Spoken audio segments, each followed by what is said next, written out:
안녕하세요, 유세연입니다. 자, NTX 3000제 RC 첫 강의 오늘 시작해 보도록 하죠. RC 같은 경우는요, 첫 강의니까 잠깐 얘기 좀 하고 가면, 파5 같은 경우에는 크게 이제 뭘로 나눠질 수 있느냐? 일단 제일 많이 출제 비중이 높은 건 구조 분석이에요. 그러니까 어디까지가 주어고 어디까지가 동사고 어디까지가 목적어고 이런 거 너무 중요하고요.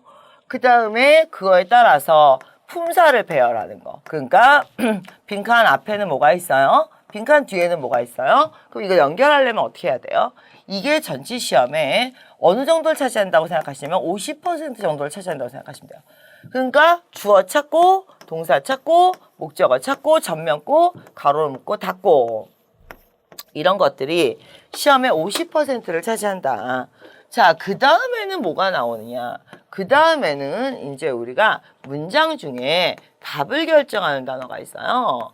답 결정하는 단어를 찾아서, 자, 그리고 수식 관계나 이런 것들을 빨리 잡아내셔야 돼요.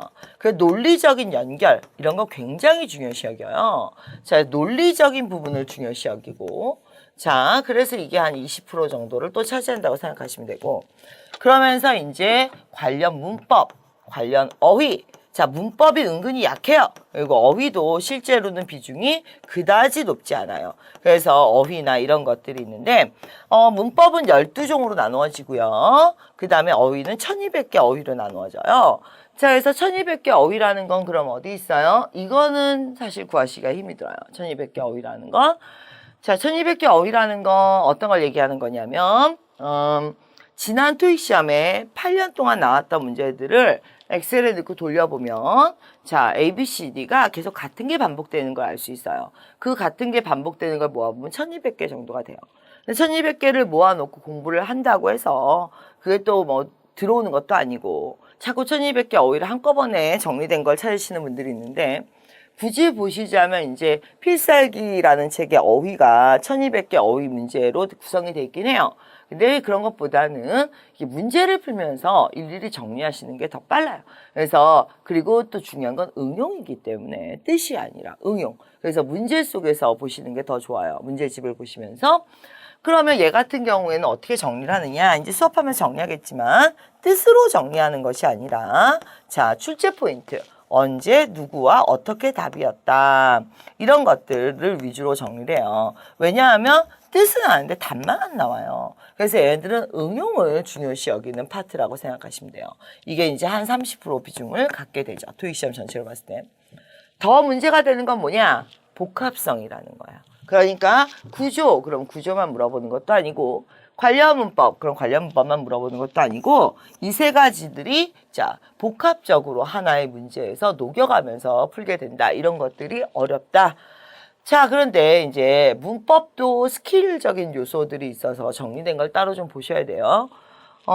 그러면 이제 이런 것들이 개론이 되겠고요. 파5에서. 이제 문제를 풀어봐야죠. 자, 그러면 제가 모든 문제를 풀 때 똑같이 풀어요. 어떻게 푸는지 한번 볼까요? 자, use the paper and plastic bags. 여기까지가 주어. should not be thrown away. 동사. 주어, 동사가 있는데 밑줄 뒤에 주어가 없이 동사가 바로 나와요. 이러면 이제 문제 풀기가 핵심이 이미 다 나온 거예요. 그러면 제가 지금 뭐하고 뭘 이용했느냐 볼게요. 구조 분석을 하면서 관련 문법을 보실 거예요. 구조 분석을 하면서 관련 문법을 보시게 되면 자, 어떻게 떨어지게 되느냐. 여기에 지금 동사가 두 개니까 문장에 뭐가 필요하냐? 접속사가 필요해요. 접속사 중에 주어가 생략이 됐단 말이죠. 자, 일반적인 접속사는 주어가 생략되면 분사가 나오는데 주어가 생략돼도 동사가 나오는 걸 등위 접속사라고 해요. 우리가 등위 접속사는 주어가 생략되면 동사가 그대로 나와요. 종속 접속사는 주어가 생략되면 뭐가 나오느냐? 분사가 나와요. 이런 것들은 자, 뭐에 해당해요? 접속사 문법에 해당하게 되는 거죠. 자, 그러면 이쪽으로 다시 넘어가서 자, while이나 after 같은 경우는 뭐라고 얘기해요? 우리가 종속 접속사라고 보죠. 그러면 등위는 뭐가 있어요? 네, 등위는 but밖에 없죠. 자, 그래서 해석을 해서 풀기보다는 지금 뭘 이용했어요? 제가 구조 분석과 관련 문법을 이용해서 풀었죠. 자, 그러면 이 문제를 풀었어. 풀고 나면 내가 무슨 생각을 해? 아, 나는 일단 구조 분석을 해야 되겠고, 그 다음에 접속사 문법을 다시 공부해야겠다. 자, 왜냐하면 등위 접속사가 뭔지 종속 접속사가 뭔지도 모르시는 분들도 있어요. 그런 분들이 문제부터 풀겠다. 그러면 이제 문제 풀기가 좀 힘들어지시는 거죠. 그래서 자, 지금 집에 아무 교재나 있으실 거예요. 자, 다른 기초 기본서를 보시면서 등위 접속사에 뭐가 있고 종속 접속사에 뭐가 있는지 한번 보셔야 될 것 같아요. 근데 오늘 간단하게 이렇게 생각해 보죠. 등위는 and, but, or, so, yet. 다시요. and, but, or, so, yet. 이렇게 5가지를 제외하고는 모두 종속 접사예요. 그러니까 외우시기 쉽죠? 등위는 and, but, or, so, yet 5가지 제외하고 모두 종속이니까. 자, 5개 중에 뭐가 있어요? but밖에 없죠? 자, 그래서 오늘 답은 but이 됐다. 그래서 지금 보시면 but이라고 뜨고 있죠. 자, 그러면 이제 다음 문제를 한번 풀어보도록 할게요. 자, 이번엔 이 문제를 어떻게 푸는지 볼게요. 이걸 나중에 화면을 돌려서 보시면 알겠지만 모든 문제를 풀 때 제가 똑같이 풀어요. 어떻게? 자, 어디까지가 주어야? 라고 얘기하면 소유격이 보이고요. 컴플렉스, 디벨롭먼트, 비즈니스. 자, 전면고 가로 묶고 닫으면 어디까지가 주어가요? 주어가 너무 길죠. 그럼 가끔 저는 주어를 못 찾겠어요. 이런 분들이 나와요. 주어를 찾으려면 주어가 안 나와요. 그러니까 동사 앞에서 끊어주셔야 그러면 동사 앞에까지가 다 주어가 되는 거죠. 자, 주어가 있고요. 동사가 있고요. 그 다음에 형용사가 있어요. 비동사 뒤에 형용사 더 필요한 게 없죠? 예. 그래서 있어도 그만이고 없어도 그만이니까 이 자리를 이제 부사 자리라고 그래요. 자, 비동사 뒤에 형용사가 이미 나왔기 때문에 더 이상 필요한 게 없다고요. 그러니까 있어도 그만이고 없어도 그만인 이 자리를 우리가 부사 자리라고 그러죠. 자, 근데 A, B, C, D를 보셨어요. 자, 문제가 생겼죠? 어떻게 해요? 품사 배열의 문제가 되죠. 자, 그러면 이 품사 배열에 대해서 지금부터 공부를 한번 해보도록 할게요. 만약에 형용사가 있고 명사가 있다고 칠게요. 자, 근데 이게 이 형용사가 이렇게 명사를 수식했어. 그럼 여기는 형용사 자리예요. 근데 이 부사가 나오게 되면요. 이게 형용사를 수식해요. 자, 그리고 명사를 이제 또 수식하죠. 근데 문제는 여기 뒤에 명사가 없어요. 여기 형용사가 나오려면 어떻게 돼야 돼요? 여기 형용사가 나오려면 여기에 지금 명사가 받아주는 명사가 있어야 되는데 sofa는 부사거든요. 그러면 이 자리는 누구를 수식했다고 보셔야 되겠어요? 지금 이해가 되십니까? 하나 더 써봐요. 그러면 이렇게 써볼게요. 비동사가 있고 형용사가 있고 명사가 없어요. 자, 명사가 없다는 건 얘가 얘를 수식할 수밖에 없다는 얘기가 되겠죠? 그러니까 이게 무슨 자리밖에 못 나옵니까? 부사 자리밖에 못 나오죠. 여기까지 이해되셨습니까? 다시요. 자, 형용사 앞자리가 뭐예요? 라고 물어봤을 때 얘가 뒤에는 명사를 수식하면 또 형용사가 나올 수도 있어요. 자, 그런데 얘가 뒤에는 형용사 수식하면 부사죠. 근데 지금 문제 같은 경우는 뒤에 명사가 아예 없어요. 명사가 아예 없다는 것은 뭐가 나와야 된다는 거예요? 부사가 나와서 형용사 수식해야 된다는 얘기죠. 저 좀 잠깐 보실게요. 자, 제가 지금 뭐하고 뭘 이용했습니까? 이렇게 되면 자, 관련 문법, 수식관계, 품사배열 이런 것들이 복합적으로 지금 들어가면서 지금 이 한 문제가 풀렸죠. 여기까지 이해되셨습니까? 얘는 명사가 없다고요. 여기에 명사가 없으면 자, 뭐가 없어요? 형용사도 못 들어오는 거죠. 이해되셨죠? 여기까지. 그래서 이 세 줄을 외워보도록 할게요. 자, 비동사 뒤에 형용사가 있는데 뒤에 명사가 없어요? 그럼 부사밖에 못 들어와요. 근데 뒤에 명사가 있어요? 그럼 어떻게 해야 돼요? 그 수식관계를 보셔야 돼요.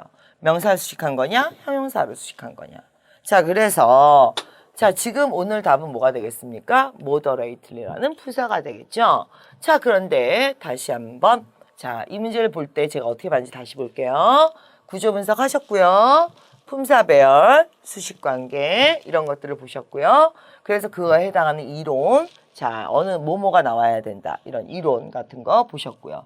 그러니까 한 문제를 풀 때마다 어떻습니까? 그냥 얘가 답이야 이러고 넘어가는 게 아니라 제가 풀이 과정을 지금 보여드리고 있어요. 이 문제를 맞고 틀린 게 중요한 게 아니라요. 이 문제를 맞고 틀린 게 중요한 게 아니라 자, 시험장에 들어가서 내가 20초 안에 팝5 문제들을 해결해야 되기 때문에 자연스럽게 푼다기보다 어떻게 풀어주셔야 돼요? 거의 기계가 푸는 것처럼 푸셔야 돼요. 한 문제를 20초 단위로 해결하시려면 거의 기계가 푸는 것처럼 푸시는 거예요. 근데 여러분들 지금 보시면 문제 볼 때 어때요? 일단 읽고 보자. 뭘 이렇게 맨날 읽고 봐요. 그렇죠? 자, 그래서 지금 문제 푸는 걸 잘 보시고요. 자기 스스로 이렇게 트레이닝을 시켜주셔야 되거든요, 지금. 자, 그러면 시험에 맞춰서 팝5의 출제 포인트에 맞춰서 계속 트레이닝을 스스로 시키시는 거예요. 그래서 팝5는 문제를 많이 푸실수록 자, 응용력이 빨라지고 정확해지게 되겠죠. 자, 문제 한번 볼게요. 나는 뭐가 보여? as가 보여요. 그러면서 자, 전면구가 또 보여요. 자, 그러면 여기가 주어가 되겠네요. 여기가 동사가 되겠고요. 그러면서 이제 구조를 보면서 어휘다 이런 얘기가 되죠. 자, 그러면 제가 어떻게 들어가는지 한번 볼까요? reserve. reserve 같은 경우 예약하다 이런 뜻이죠. 여기 좀 잠깐 보실게요. 어휘 공부 어떻게 한다? 자, 뜻이 아니라 언제 누구와 어떻게 출제된다를 본다. 그럼 다시 보실게요. reserve the table 이거죠? 자, 그러면 book하고 reserve는 같은 뜻이니까 뭘 예약하다? 테이블이나 룸이나 seat이나 이런 걸 목적으로 봤죠. 사람인데요. 지금 목적어가 사람이라고요. 자, 페이트론 사람을 목적으로 받아요. 사람을 예약할 순 없죠. 자, 그 다음에 visit. visit 뭐가 나옵니까? visit 같은 경우는 visit은 어떤 장소를 방문하는 게 되죠. 그러면 사람을 목적으로 받을 수 있는 건 누구냐? escort가 사람을 목적으로 받죠. 이런 식으로 지금 문제를 보시게 되면 어휘도 자, 정리법이 또 있어요. 얘네들이 어휘가 뭐였죠? 동사였죠. 그럼 동사는 어떻게 정리하는데요? 자, 이쪽에다가 한번 보도록 할게요. 자, 이렇게 기본적으로 팝5를 공부하는 방식이 있는가 하면 어휘 공부 방법은 또 따로 있어요. 그래서 어휘는 6가지 종류의 어휘 문제가 있는데요. 토익에는. 자, 토익의 6가지 종류의 어휘 문제를 보시면 동사어휘, 형용사어휘, 명사어휘, 접속사어휘, 전치사어휘, 부사어휘 이렇게 6가지 어휘가 있어요. 근데 동사어휘는 제가 외울 때 뜻으로 안 외우고 어떻게 외워요? 자동사야, 타동사야, 몇 형식이야. 아니면 목적어를 사람 관련 목적어가 뭐야? 자, 사람 주어받아? 사람 관련 전치사는 뭐야? 사람 주어받아? 사물 주어받아? 사람 목적어 받아? 뭐 이런 것들을 정리를 하거든요. 그러니까 동사를 정리할 때 뜻을 정리하는 게 아니라 자, 이쪽 다시 보시면요. 뭘 정리했어요? reserve, 목적어 뭐야? 관련 목적어, table, room, book도 마찬가지고, visit, 장소, 자, escort, 사람 이런 식으로요. 그래서 어휘 공부 방법이 또 따로 있는 거죠. 그럼 여기 잠깐 다시 보실게요. 팝5의 뼈대는 이게 되겠고요. 그 다음에 어휘를 공부하실 때에는 뜻이 아니라 어떻게 지금 보시는 것처럼 어휘 공부 방식이 또 따로 있죠. 그래서 막연하게 해석을 해서 풀던 수능 스타일하고는 굉장히 달라요. 시험 토익이라는 시험은 굉장히 체계적으로 엄청난 인원과 시간과 돈이 들어가서 나오는 분석된 시험이에요. 근데 여러분들은 그걸 어떻게 푸세요? 주먹구구식으로 풀죠. 일단 읽고 보자. 그러니까 문제가 안 풀리시죠. 자, 토익을 국어로 바꿔서 푸시면 안 풀려요. 수능은 나는 번역해서 풀어도 풀었어. 수능은 한국인이 낸 문제를, 한국인이 낸 영어 문제를 한국인이 한국어로 번역해서 푸니까 풀리죠. 이거는 한국인이 낸 문제가 아니에요. 국어로 번역하신다고 문제 풀리지 않아요. 자, 그러면 다음 문제 또 보도록 할게요. 자, 푸는 방식 똑같다고 그랬습니다, 제가. 자, 전치사 명사 지우고요. 그 다음에 주어가 나오면서 appointed, 임명이 됐어요. 그런데 지금 보시면 이게 뭐냐. 자, 직위가 나와야 되는데 직위가 나오지 않고 자, 프레지던트가 임명됐어요. on 무슨 베이시스로. 자, 그래서 여기서 이렇게 가로 열고 여기서 이렇게 가로를 닫으셔야 돼요. 이 문제는 자, 역대 토익 문제 중에서 가장 까다로웠던 문제 중에 하나고 이건 어떤 룰이 성립이 안 되기 때문에 또다시 출제되기가 힘이 든 문제예요. 사실은. 왜냐하면 우리가 어떤 문제를 주게 되면 틀에 넣고 주게 되는데 이런 문제들은 틀에 맞춰 나온 문제가 아니기 때문에 재출제가 될 확률은 별로 없지만 이런 게 가끔 튀어나오기도 하니까 우리가 보도록 할게요. 자, basis, on basis 여기부터 볼게요. 자, 성과급 뭐라 그래요? performance basis라고 그러죠. 그러면 연간, 그러면 yearly basis라고 그래요. 그러니까 우리가 월급이나 이런 걸 책정할 때도 어떤 원칙이 있을 거 아니에요. 어떤 원칙에 따라, basis에 따라.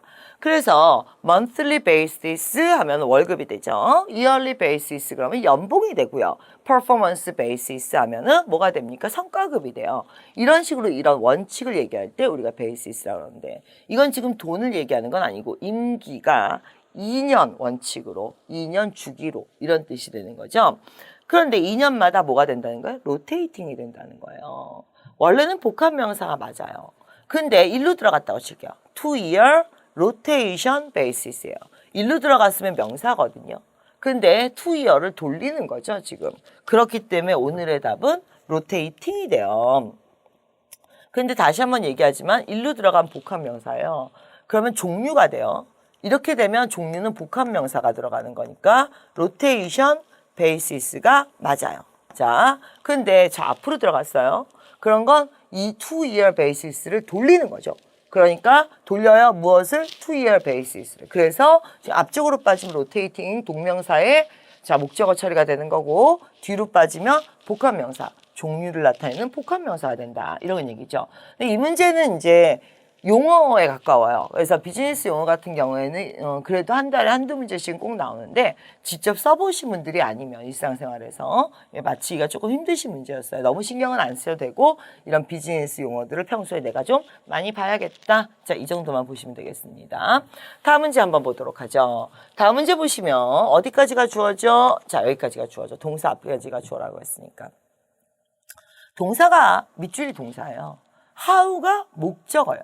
how best 자 to address 하는 그 방법을 promoting 홍보해요. grouping 묶어요. determining 결정해요. creating 창조해요. 자 여러분들이 가장 많이 틀리시는 게 지금 determining이냐 creating이냐 요 사이에서 많이 틀리세요. 자 근데 이 어휘를 공부하실 때 이쪽을 잠깐 볼까요? 어휘라는 건 여러분들이 학생 마인드나 소비자 마인드를 갖고 문제를 푸시면 상당히 힘들어요. 어휘는 비즈니스 마인드, 업무 영어의 마인드가 있으셔야 돼요. 자, 이게 이제 여러분들이 약하신 부분 중에 하나거든요. 얼마 전에도 우리가 자, 뭘 얘기했었냐면 아이디어를 생각해내다. think가 문제냐, think 아이디어냐 아니거든요. 아이디어라는 건 여러분들이 생각했을 때는 think가 맞을지 모르시겠지만 비즈니스에서 아이디어는 그렇게 번쩍하고 생각났어. 그거는 그냥 공상이죠. 자, 비즈니스에서 아이디어는 수익성이 있고 그렇죠? 네, 쓸 수 있어야 되는 거죠. 그래서 답이 develop이었죠. 지금 이것도 마찬가지인데 여러분들이 create 한다고 그래요. 자, 뭐 이 문학 작품도 아니고 create은 무에서 유를 창조한다는 건데 자, 이런 단어는 안 쓰죠. 그럼 뭐가 나와야 돼요? 방법이 몇 가지가 있으면 그 중에 하나를 결정하는 거지. 뭐 무에서 유를 만든다는 식으로 create 이런 건 답이 안 된다는 얘기죠. 그래서 단어를 선택할 때 여기도 제가 이런 얘기를 했어요. 논리적인 거. 자, 어떤 거? 비즈니스 마인드를 좀 갖고 비즈니스 마인드를 갖고 논리적인 연결 단위를 보는 거. 이런 문제가요. 은근히 52문제 중에 매달 2문제 정도가 나와요. 이건 국어 못해서 들리시는 거예요. 영어 못해 들리시는 거 아니에요. 자, 그래서 국어 실력하고도 관련이 있고. 자, 이런 문제가 이제 여러분들 많이 틀리시는 문제였고요. 그 다음 문제 한번 보도록 할게요. 디렉터가 has been asked to lead, 이끌어요. 자, 이 문제도 굉장히 많이 들으셨어요. 문장 중에는 뭐가 있다고요? 자, 문장 중에는 답을 결정한 단어가 있어요. 이 부분을 자꾸 놓치시는 거예요. 문장 중에 답을 결정한 단어가 뭔데요? 자, of죠. of는 구성 요소를 받아요. of 무엇을? 전략들을. 자, 전략들로 구성된 게 뭐죠? 전략들로 구성된 자, 디스커션이죠. 그런데 그룹을 이끈다 그러면 안 돼요? 그러면 lead a group of 하려면 여기에 뭐가 있어야 돼? 사람들이 있어야죠. 사람들이 모여서 뭐가 돼요? 그룹이 되죠. 이런 주제들이 모여서 스트래티지나 이런 주제들이 모여서 토론이 되는 거고. 그러니까 of 이하가 답을 결정한 부분이에요. 근데 그런 걸 자꾸 놓친다는 얘기죠. 그래서 지금 보시면 답이 디스커션이 되고 있죠. 자, 한 문제만 더 풀어보도록 할게요, 이번에는. 자, 여러분들 문제 요거 한번 볼게요. 자, 이것도 제가 이제 끊으면서 들어갈 거예요. 거의 무의식 중에 끊으면서 들어가죠. 이렇게. undecided. 자, 확실하지 않다. whether 뭐뭐인지 아닌지에 대해서. 그러면 up to부터 한번 해볼게요. 자, up to는요, 현대 영어에서 전치사로의 쓰임이 거의 없어요. up to는 부사로 쓰이고요. 부사로서 up to maximum의 의미, up to 3 children. 최대한 몇 명까지? 3명까지. out of 같은 경우에는 보통 장소명사로 많이 쓰이고요. because of는 지금 보시면 때문에 확실하지 않다. 자, 그 다음에 as to. 무엇에 관하여. 이게 about이죠. 자, 그러면 우리가 토익 시험에 나왔던 about에 대해서 한번 얘기해 볼게요. 토익 시험에 나왔던 about에는 as to, as for, 그 다음에 regarding, concerning. 당연히 무엇에 관하여 이런 뜻이고요. on이나 over나 of, about 벌써 8개죠. 자, 이런 것들이 다 뭐에 관한 거예요? 주제나 무엇에 대하여 라는 뜻이죠. 그래서 자, undecided, not sure, about이 나왔어야 되는데 about이 안 나오고 as to가 나왔다. 이렇게 되는 거죠. 자, 여기 한 번만 다시 보실게요. 여기 한 번만 다시 보시면 지금 문제를 풀 때 제가 자, 문제마다 통일성 있게 풀거든요. 그런데 순서가 이렇게 나오고 있고요. 그 다음에 이 문제를 풀었으면 된 게 아니라 마무리하면서 외우죠. 여기 다시 보실까요? 항상 문제를 풀고 나면 내가 자, 맞았으니까 됐어가 아니죠. 이 문제 출제 포인트는 about을 찾는 것이었고 about의 8개의 토익 시험에 나왔던 전치사를 연결해서 외우고 있고요. 그러면서 관련 문법, 관련 어휘 정리하면서 어휘를 정리할 때는 어떻게 정리하고 있습니까? 그냥 뜻만 정리하는 게 아니라 출제 포인트, 언제, 누구와 답이다 이런 것들을 다 정리하고 있죠. 자, 그래서 지금 문제를 좀 보셨는데 5는 연습을 많이 하셔야 돼요. 연습을 많이 하셔서 문제가 딱 주어지는 순간에 단계별로 기계처럼 타타라 치고 나갈 수 있게 이렇게 연습해 주셔야 됩니다. 앞으로 문제 많이 풀어보실 수 있을 테니까 저랑 계속 보면서 얘기 또 하도록 하죠. 오늘 여기까지 하겠습니다. 수고하셨습니다.